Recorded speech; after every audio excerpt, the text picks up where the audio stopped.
Ustaz, tolong minta nasihat untuk kami, di mana kami masih dalam keadaan khawatir kalau anak-anak kami tidak mendapatkan ijazah. Nah, dan senantiasa kami takut tidak punya skill, anak-anak kita nggak punya skill dalam bidang tertentu. Nasihat yang pertama adalah bertawakal kepada Allah. Kalau anak antum menjadi anak yang soleh, yang berilmu, dan bisa memberikan ilmu yang bermanfaat untuk umat, maka antum akan mendapatkan percikan ganjaran dan pahalanya sampai hari kiamat.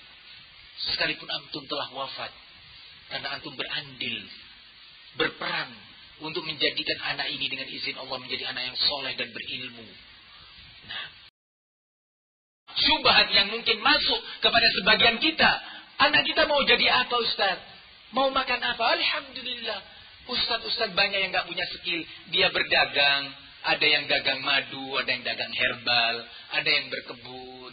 Alhamdulillah, bisa makan, barokah. Di samping kegiatan dakwah dan pendidikan yang dia lakukan. Adakah kehormatan yang lebih baik dari ini? Atau antum ingin jadi putra antum membawa ijazah, melamar pekerjaan sana, melamar kerjaan sini? Diperintah sebagai pegawai? Ingin seperti itu? Bisa membelikan antum mobil, tapi tidak bisa memberikan ilmu yang bermanfaat dan mendoakan antum ketika antum berada di liang kubur? Maka dari itu, sabar ayuhas salafiyun. Sabar. Cari ilmu agama. Didik anak antum di atas ilmu din dan sabar. Kita bukan orang pertama, bukan generasi pertama yang dituntut untuk sabar di dalam menjalankan sunnah. Telah berlalu generasi dan orang-orang besar. Yang saya katakan kemarin dari pernyataan Syekh Rabi, bahwa sampai orang-orang kafir pun di Eropa dan Amerika berbangga dengan hasil karya-karya muhaddisin. Mereka simpan, mereka jaga di ruangan yang jauh dari debu. Mereka jaga di dalam ruangan-ruangan berkaca. Sementara para penulisnya sudah wafat. Mereka miskin para penulis itu dulu. Fakir. Tapi menjadi orang besar di dunia ini dan besar di sisi Allah. InsyaAllah ta'ala.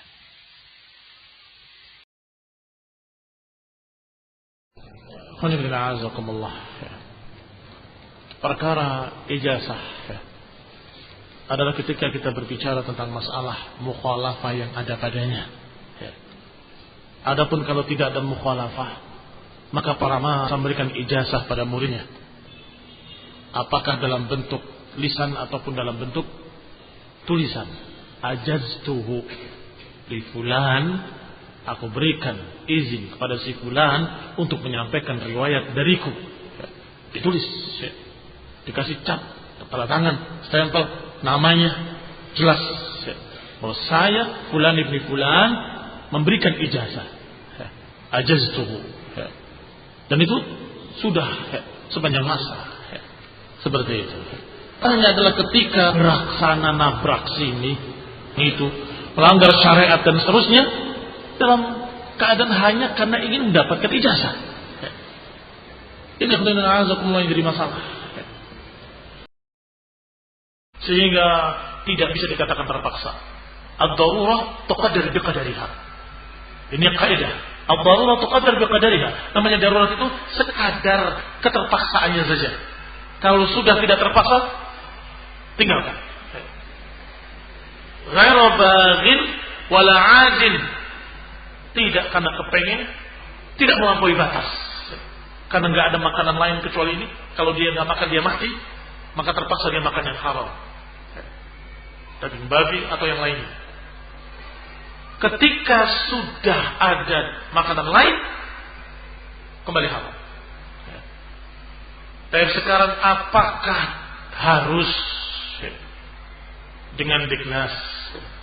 Harus tapi siapa yang mengharuskan? Ya kan kita perlu ijazah. Siapa yang memerlukan ijazah?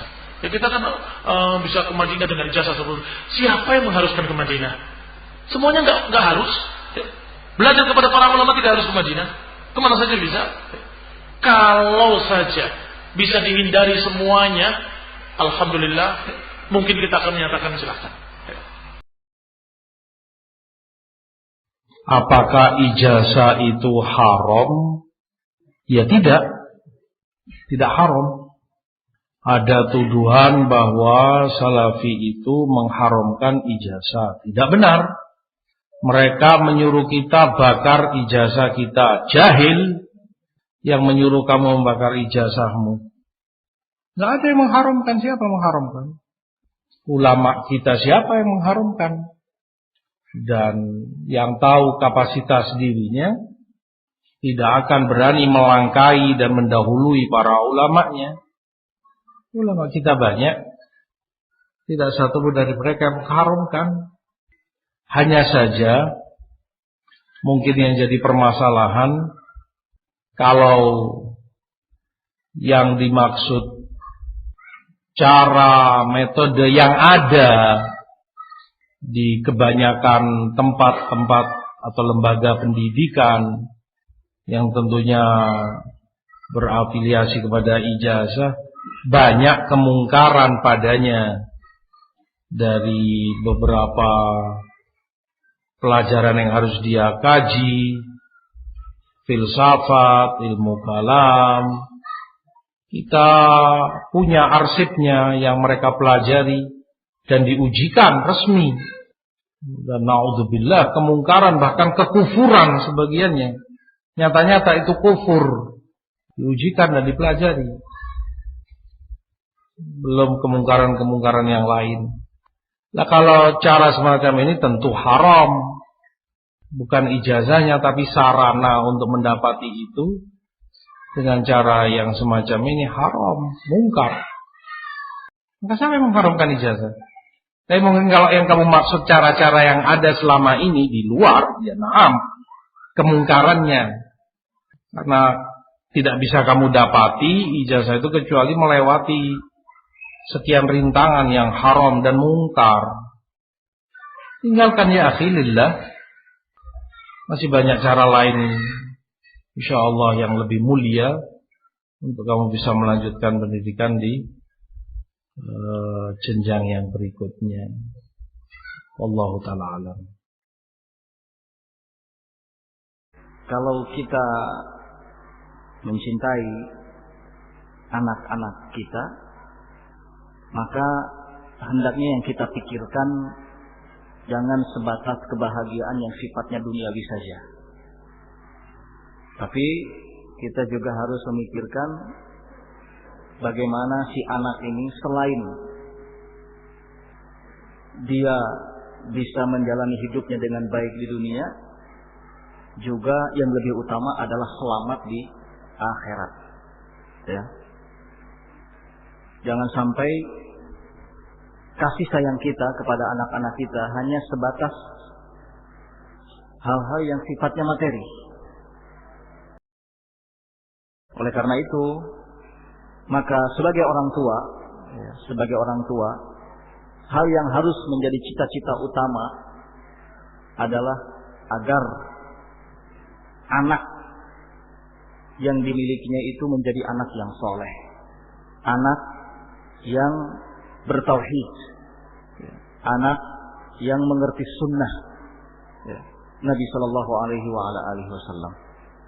Seorang anak yang membela tauhid, menegakkan tauhid dan berlepas diri dari berbagai macam kesyirikan. Seorang anak yang berjuang menegakkan, membela dan mengamalkan sunnah serta berlepas diri dan menjauh dari kebid'ahan dan para pelaku bid'ah. Jika seorang ayah cita-citanya terhadap anaknya seperti itu, maka ini adalah cita-cita yang paling mulia. Cita-cita yang paling mulia.